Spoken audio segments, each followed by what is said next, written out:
Yes, hello. Welcome to another edition of Postcards from Copenhagen. I'm actually very excited about this one because I'm going to try something new in this occasion. I'm going to take you on a mini tour of the harbor of Copenhagen using a couple of videos of the inner harbor of the city that I recorded this winter. So let's start. I hope you like it. Map of the center of Copenhagen. And here you can see the inner harbor of Copenhagen. I'm going to draw on the map so you can have an idea of the area that is called the inner harbor of Copenhagen. It starts more or less here and it covers all this area down to the south with this bridge, Langebro. Then continues up to the north there near the Little Mermaid, which is up here. Then the videos of the Barriers series, they are filmed in this area here where I have the pencil, which is called Ofelia Plads. So I'm going to put a mark there. And using another color, I'm going to show you the area that you will be able to see in the videos, the two short videos that I will use for the mini tour of the inner harbor.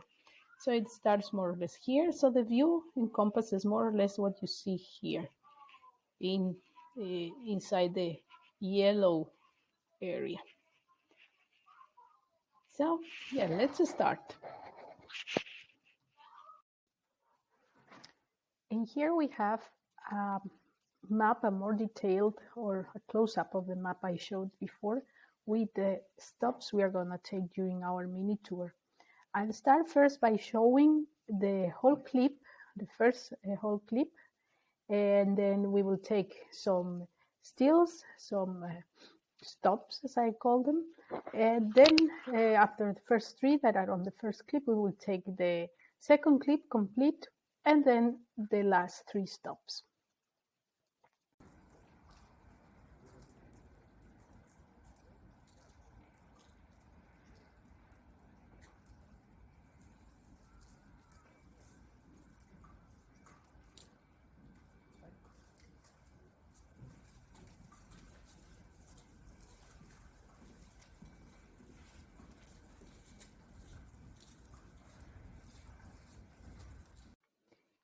So we arrived to our first stop, our first view.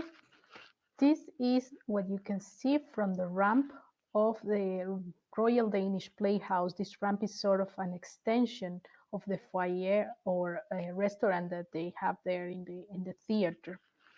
Here we can see this bridge that is rather new, it's relatively new, it's from 2016. It's called the Inner Harbour Bridge. And it's called also like this nickname as a kissing bridge because you see this part here and this part here, they actually separate, one towards the side of Christianshavn, which is what I'm showing up here, and the other one towards Zealand, this other island where most of Copenhagen is located, this side here. They separate, and so they can let ships sail by, and then they can get together again by kissing, like the two parts can kiss. But this actually has the funny story, this bridge, because it was originally thought or planned to be open in 2013, but it had a lot of accidents, lots of bad luck for the poor bridge. The project started in 2011. But the construction company went bankrupt in 2013.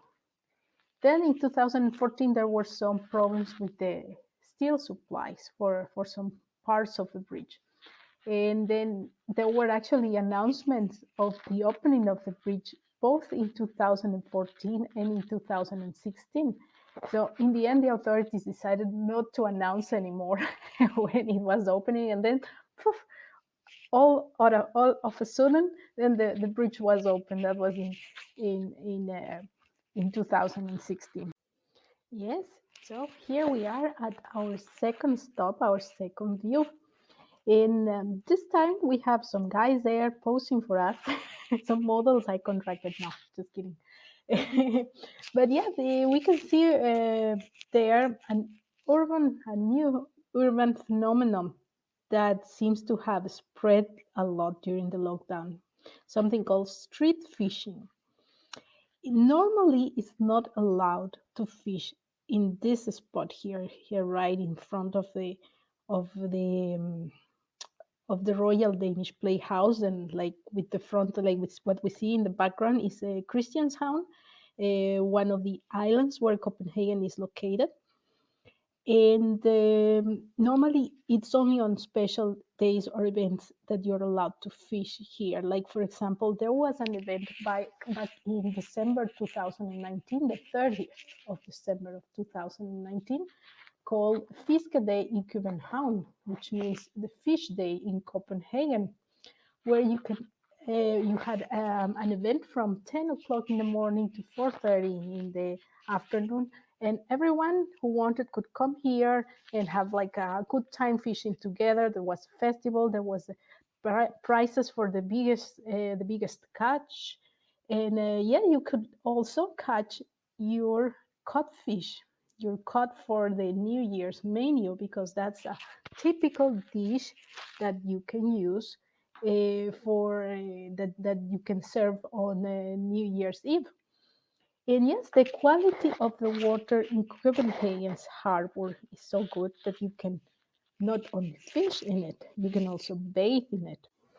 We have reached stop number 3, or the view number 3. And here we can see the Opera House of Copenhagen, Operaen.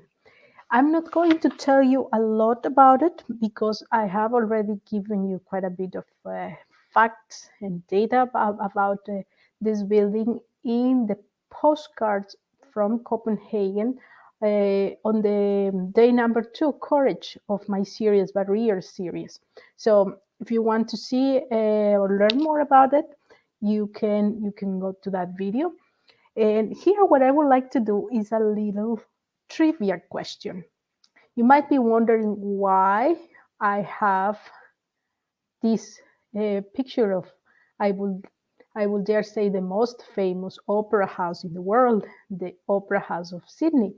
What do these two opera houses have in common?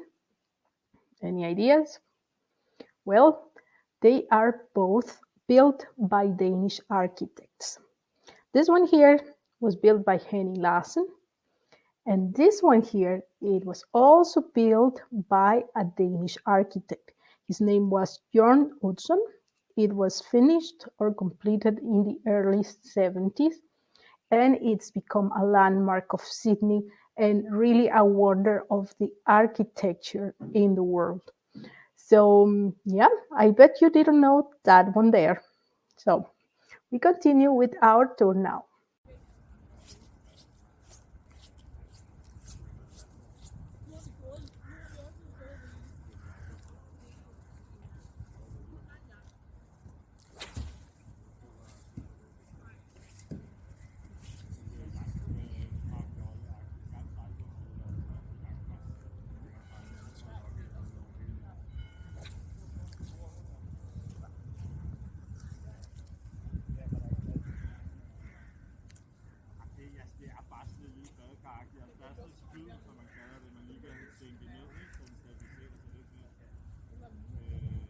We are starting the second part of the tour in Frederikstaden. That's a old neighborhood of Copenhagen that was built in the second half of the 1700s, and that's where this building, the arrows are pointing at, is located. The building here, this is a warehouse from 1787, and it was owned by the Baltic and Guinean Trade Company, was used as a grain drying warehouse. At that time, Denmark had colonies in different parts of the world, one of them in the Caribbean. Those were the Danish West Indies, that today are the American Virgin Islands. Besides being a colonial power, Denmark was participating in the triangular trade by which more or less 12 million Africans were captured in Africa to be enslaved and to be put to work, especially in plantations in the New World in, in America. And yes, this is all history, but it has a lot to do with current affairs. And how is it that it has to do something with current affairs?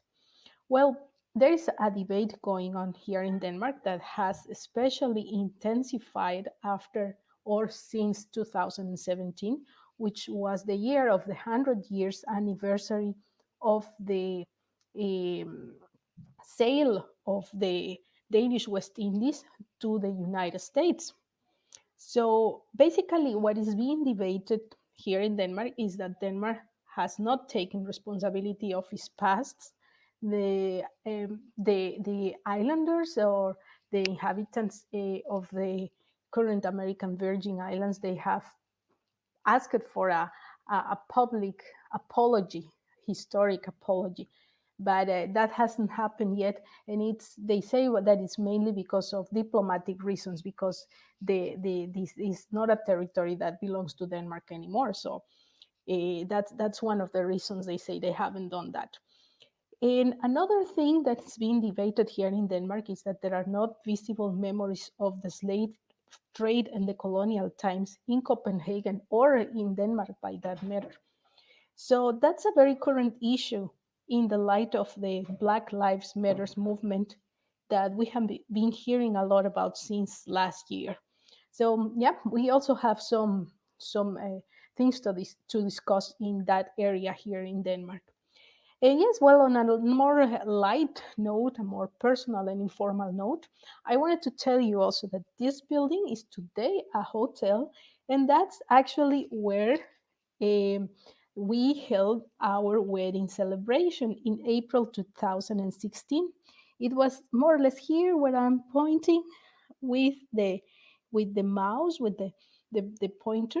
That's the room where we were having a little party. In the You can see a picture of the celebration here, and I wanted to show you this picture because of the very beautiful vaulted ceiling that you can see here that building has. This is an original ceiling of this warehouse. So it was actually my idea that we should have our little wedding celebration there. So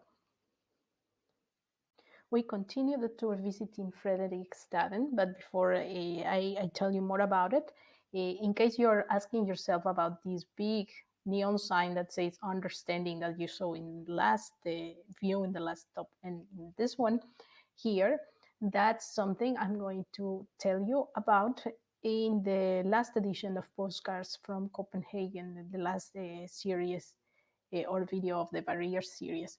So go there if you want to see what it means. Now, going back to Frederikstaden, I'm going to talk actually about the very center of Frederikstaden, which is this complex of palaces, which is called the Amalienborg Palaces Complex. This is where the royal family of Denmark resides, or the monarch of Denmark resides in the winter, specifically here in this palace. This is where Queen Margrethe lives in the winter. This other palace here is the year-round residence of the Crown Prince Frederik and his family. And if you want to see another view of this complex, you can head to the introduction video of the Barriers series, where I do show a little bit of the equestrian statue that you can find in the very center of the square that is lined up by the four palaces. Now, talking a little bit about the royal family of Denmark, they costs more or less. This is something I get a question. I get asked about often.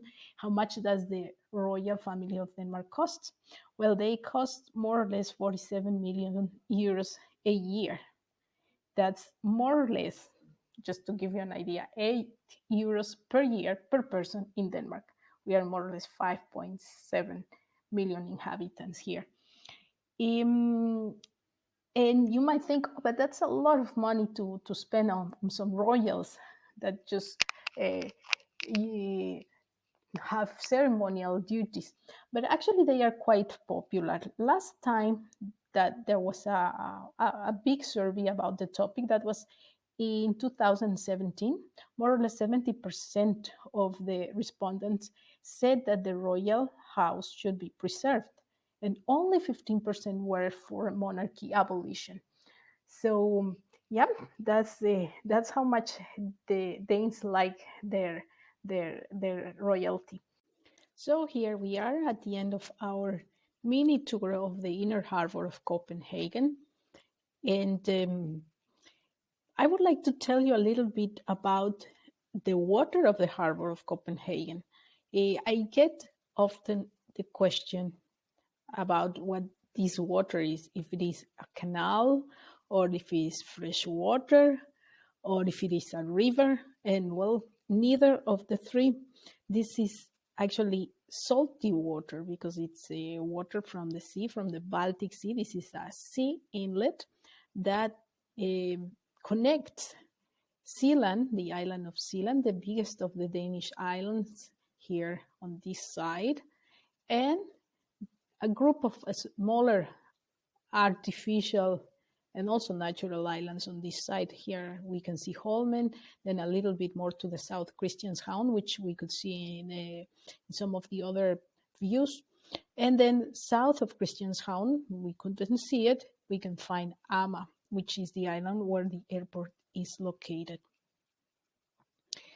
On this stop, we have a view to these warehouses, which are also from the 1700s, were also used during the flourishing period of trade that Denmark had in the second half of the 1700s.